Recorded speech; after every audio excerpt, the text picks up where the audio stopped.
अध्याय 5 में हम पढ़ चुके हैं कि नील नदी के बाढ़ से नदी के आसपास के खेतों की सीमाएं बाढ़ के बाद मिट जाती थी। इन सीमाओं को पुनर्निर्मित करना एक चुनौतीपूर्ण कार्य था। इस प्रक्रिया के दौरान ही ज्यामिति के अध्ययन का उद्गम हुआ है। हम लोगों ने देखा और समझा है कि कैसे ज्यामिति का विकास एक व्यवहारिक समस्या के समाधान से हुआ है।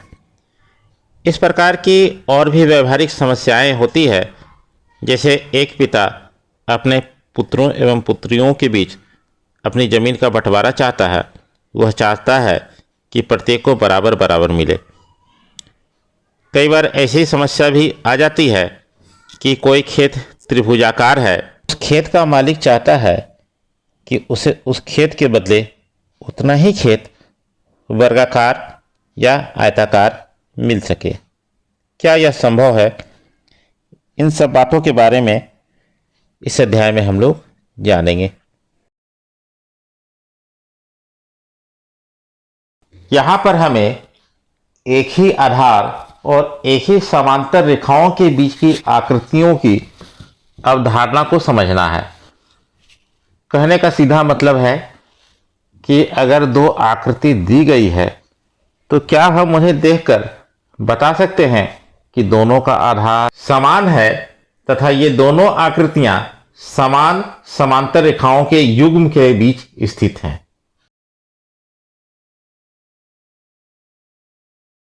आपके सामने पहला प्रश्न है।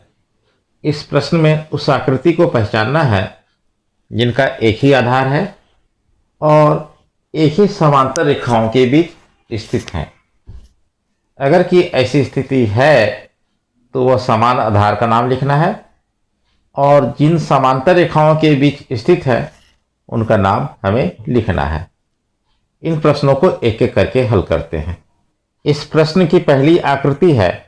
इसमें आप देख रहे हैं कि त्रिभुज DPC और समलंब ABCD दोनों का एक ही आधार DC है तथा ये AB समांतर DC के बीच स्थित हैं।